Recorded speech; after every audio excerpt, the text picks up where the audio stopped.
রিক্সা শ্রমিক, সিএনজি শ্রমিক, ধান কাটার শ্রমিক থেকে শুরু করে, কল কারখানার শ্রমিক থেকে শুরু করে আজকে আমাদের দেশের যে অর্থনীতির চালিকা শক্তি, বিদেশে যারা শ্রমিক হিসাবে কাজ করছে, যাদের অর্থের কারণে এই দেশের রেমিটেন্সের কারণে এই দেশের অর্থনীতি টিকে আছে, তাদেরকে আমরা যথাযথ সম্মান এবং যথাযথ মর্যাদার মাধ্যমে তাদেরকে মূল্যায়িত করতে হবে। আপনারা দেখেছেন এই যে আন্দোলন নিয়ে 1886 সনে শিকাগোতে শহরে যে 8 ঘন্টা কাজের যে আন্দোলন, সেই আন্দোলনের কারণে আজকে এই সারা বিশ্বে এই 1 মে শ্রম দিবস পালিত হচ্ছে। আমরা ব্রাহ্মণবাড়িয়াতে দেখতে পাচ্ছি আমাদের অনেক শ্রমিকরা তাদের ন্যায্য দাবি থেকে বঞ্চিত হচ্ছে।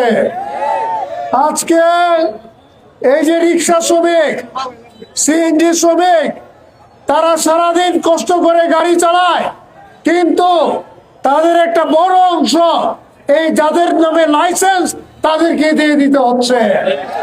আমরা চাই যারা গাড়ি চালাবে তাদেরকে যাতে ন্যায্য মর্যাদা দিয়ে, ন্যায্য পাওনা দিয়ে তারপর লাইসেন্সের ফি দেওয়া হোক।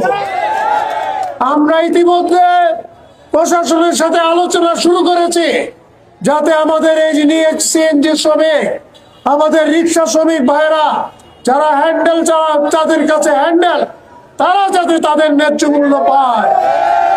প্রিয় ভাইরা, আমরা যারা কলকারখানায় কাজ করি, আপনাদের প্রতি একটা অনুরোধ, আপনারা কোথাও শিশু শ্রমিক নেবেন না। কারণ এই শিশুদের যদি আপনারা শ্রমিক হিসাবে চিহ্নিত করেন, তারা কিন্তু আর পড়াশোনার দিকে তারা মনোনিবেশ করতে পারবে না। কারণ আজকের যে বাস্তবতা, স্কুলে অনেক বিনামূল্যে পড়াশোনার সুযোগ আছে। আমি আমাদের শ্রমিক ভাইদেরকে অনুরোধ করব, কোথাও সেটা সিএনজি হোক, অটোরিকশা হোক, কলকারখানা হোক, কোথাও যাতে কেউ কোনো শিশু শ্রমিক না নেয়।